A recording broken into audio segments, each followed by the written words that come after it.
channel. Do you know News 18 Bengali channel? হ্যাঁ, আমি news 18 Bangla channel সম্পর্কে জানি। এটি একটি জনপ্রিয় বাংলা নিউজ চ্যানেল যা ব্রেকিং নিউজ, রাজনীতি, খেলাধুলা, বিনোদন এবং অন্যান্য বিষয়গুলির খবর প্রচার করে। আপনি কি নিউজ 18 বাংলার কোনো নির্দিষ্ট অনুষ্ঠান বা খবর সম্পর্কে জানতে চান? নিউজ 18 বাংলা ডিজিটাল চ্যানেল আছে? हाँ, न्यूज 18 बांग्ला एक डिजिटल चैनल भी है। आप इसे अपने स्मार्टफोन या कंप्यूटर पर न्यूज 18 बांग्ला का ऐप या वेबसाइट के माध्यम से देख सकते हैं। क्या आपको न्यूज 18 बांग्ला के डिजिटल प्लेटफॉर्म के बारे में कुछ और जानना है? हाँ बोलिए थोड़ा। न्यूज 18 बांग्ला के डिजिटल प्लेटफॉर्म पर आपको चैनल के लाइव स्ट्रीमिंग के साथ साथ बांग्ला में लेटेस्ट न्यूज, वीडियो और आर्टिकल्स मिलेंगे। आप अपनी पसंद के विषयों को फॉलो भी कर सकते हैं। क्या आप जानना चाहते हैं कि न्यूज 18 बांग्ला का ऐप कहां से डाउनलोड करें या फिर आपको उनके वेबसाइट का पता चाहिए? নিউজ 18 বাংলার ওয়েবসাইটের ঠিকানা হলো bengali.news18.com এর লিংক। একদম একদম ওকে। মানুষ না হলেও সম্পূর্ণ মানুষের মতন বাংলা, হিন্দি, ইংরেজি যে কোনো ভাষায় সাবলীলভাবে কথা বলতে পারে সে। গণিতের নামতা থেকে যে কোনো সাধারণ জ্ঞান কিংবা ক্রিকেট, ফুটবল সব বিষয়ে রয়েছে একেবারে টনটনে মানুষের মতন জ্ঞান। এমনই অভিনব হিউম্যানয়েড বানিয়ে তাক লাগিয়েছেন কল্যাণীর একটি বেসরকারি কলেজের ছাত্র ও শিক্ষকরা। চুঁচুড়ার নোনাডাঙ্গার বাসিন্দা বিশ্বরূপ নিয়োগী, পেশায় তিনি একজন অধ্যাপক। তিনি তার 5 ছাত্রকে সঙ্গে নিয়ে তৈরি করেছেন এই অভিনব রোবট। কৃত্রিম বুদ্ধিমত্তা ও রোবোটিক্সের মেলবন্ধনে মানবরূপী এই অভিনব রোবট তৈরি করেছেন এই কজনেই, যে অবিকল কথা বলতে পারে একবারে মানুষের মতন। রোবোটিক্স ইঞ্জিনিয়ারিংয়ের প্রচেষ্টায় দীর্ঘ 5 মাস সময় নিয়ে তারা তৈরি করেছেন এই রোবটটি। অঙ্ক, ফিজিক্স, কেমিস্ট্রি, সমাজবিদ্যা কিংবা রাষ্ট্রবিজ্ঞান সব বিষয়ে সমান পারদর্শী এই রোবট। এমনকি একাকিত্ব মানুষের সঙ্গে তার আপনজন মানুষের মতন ব্যবহার করতে পারবে সে। বিদেশের বাজারে এআই টেকনোলজির ব্যবহারের রোবট থাকলেও ভারতীয় বাজারে এই ধরনের রোবট একেবারেই নতুন, এমনটাই দাবি করছেন রোবট নির্মাতা অধ্যাপক বিশ্বরূপ নিয়োগী।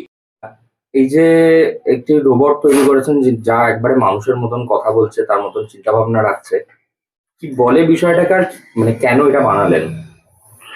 দেখুন, এইটা হচ্ছে, এই রোবটটা একটা কৃত্রিম বুদ্ধিমত্তার মধ্যে দেওয়া আছে এবং এই রোবটটার বানানোর পেছনে অনেকগুলো কারণ আছে। এখন ইমর্টালিটির দিকে মানুষ চিন্তা ভাবনা করছে, মানে ধরুন হিউম্যানয়েড, পশ্চিমবঙ্গে হিউম্যানয়েড নিয়ে এখনো কাজ বা ভারতবর্ষে কাজ খুব কম হয়েছে। সবাই রোবট তৈরি করছে অনেক, ঠিক আছে, কিন্তু হিউম্যানয়েড রোবট এখনো কিন্তু সেরকমভাবে তৈরি হয়নি।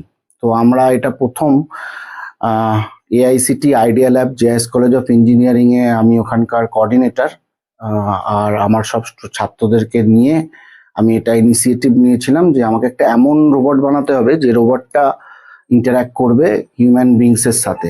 এবার এটার অনেক রকম অ্যাপ্লিকেশন আছে। আপনাকে আমি বলি, এই রোবট পড়াতেও পারবে, এই রোবট একাডেমিক কাউন্সেলিং করতে পারবে, বা কি সাবজেক্ট নেবে, কি পড়বে, কি পড়লে ভালো হয়।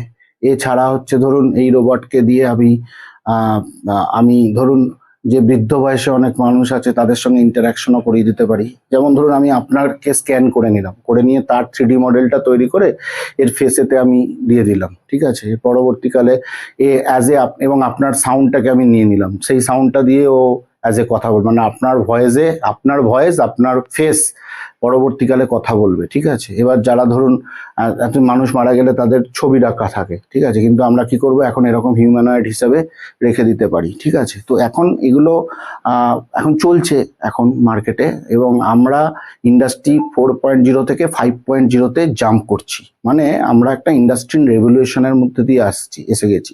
সেখানে দাঁড়িয়ে আমরা এইটা একটা নতুন প্রোডাক্ট আমরা নিয়ে এলাম ওয়েস্ট বেঙ্গল এবং সারা ভারতবর্ষের বুকে নতুনত্ব আনার চেষ্টা করলাম, যেটা আমি বলবো যে এখনো কিন্তু সেরকম ভাবে হয়নি। অধ্যাপকের কথায় সম্প্রতি সময়ে মানুষের সিলিকন আর্ট মডেল তৈরি করে নিজের বাড়িতে রাখছেন যাতে নিজের প্রিয়জনকে মনে রাখার জন্য। এবারও তিনি এক ধাপ এগিয়ে নিয়ে যেতে চাইছেন তাকে, যেখানে ক্লোন টেকনোলজির মাধ্যমে যে কোনো মানুষের গলার স্বর ও 3D চিত্রের মাধ্যমে একেবারে সেই মানুষের রূপ দিয়ে, তার কণ্ঠস্বর দিয়ে কোনো মৃত মানুষকে জীবিত করে তোলা সম্ভব হবে রোবটের মাধ্যমে। একই সঙ্গে স্কুল, কলেজ, শপিং মল কিংবা কিংবা অন্যান্য কোনো বাণিজ্যিক কাজেও ব্যবহার করা যাবে তাদের তৈরি হিউম্যানয়েড এই রোবটটিকে। এই রোবট তৈরি করতে তাদের সময় লেগেছে প্রায় 5 মাস। 60,000 টাকা খরচ করে তৈরি করেছেন এই রোবটটি। প্রথম দিকে ল্যাবরেটরিতে বিভিন্ন পরীক্ষা নিরীক্ষা করার পরে এই রোবটের মাথায় একেবারে মানুষের বুদ্ধিমত্তার মতন কৃত্রিম বুদ্ধিমত্তা বসানো সম্ভব হয়েছে এবং শরীরে লাগানো হয়েছে বিভিন্ন মোটর, যাতে প্রয়োজন অনুসারে সে মানুষের মতন হাত পা নাড়া থেকে শুরু করে ঠোঁট মুখ নেড়ে কথা বলতে পারে। তাকে যা শেখানো হয় কয়েক সেকেন্ডের মধ্যে সেই সমস্ত কিছু অনুকরণ করতে পারে এই রোবটটি। বাণিজ্যিকভাবে তারা এখনও রোবটটি না বানিয়ে থাকলেও আগামী দিনের বাণিজ্যিকরণ নিয়েও চিন্তাভাবনা করছেন অধ্যাপক ও তার ছাত্ররা। ভারতবর্ষে এই ধরনের হিউম্যানয়েড রোবট একেবারেই অভিনব। পাশ্চাত্যের দেশে ইলন মাস্ক প্রথম তৈরি করেছিলেন এই ধরনের এআই টেকনোলজি একটি রোবট, যার মূল্য ছিল কয়েক কোটি টাকা। তারপরে বানিয়েছেন ভারতীয় প্রযুক্তিতে এই অভিনব রোবট এই অধ্যাপক ও তার ছাত্ররা, কিন্তু মাত্র কয়েক হাজার টাকা খরচে তৈরি করতে সক্ষম হয়েছেন এই রোবটটিকে।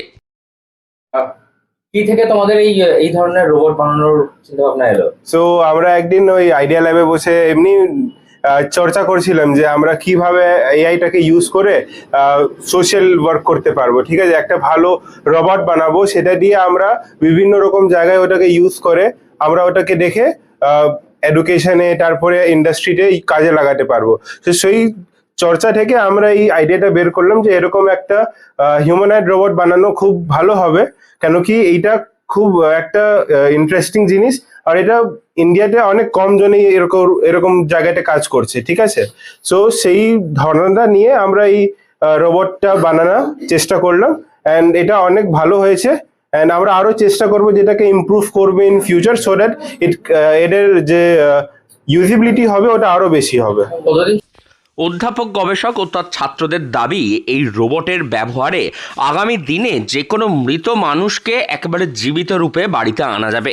ক্লোন টেকনোলজির মাধ্যমে সেই মানুষের গলার স্বর প্রয়োজনের জন্যে আর বাকি সিলিকন আর্ট দিয়ে তাকে একেবারে মানুষের মতন প্রস্থেটিক রূপ দান করার পরে তার মধ্যে একেবারে সেই ক্লোন টেকনোলজি দিয়ে এআই নির্মিত কৃত্রিম বুদ্ধিমত্তা প্রয়োগ করে এই ধরনের রোবট বানানো সম্ভব হবে আগামী দিনে, যা একেবারে নতুন এক প্রচেষ্টা এবং ভারতীয় বাজারে যা একেবারেই অভিনব, এমনটাই বলছেন গবেষক এবং তার ছাত্ররা। হুগলি থেকে রাহি হালদার, লোকাল 18 বাংলা।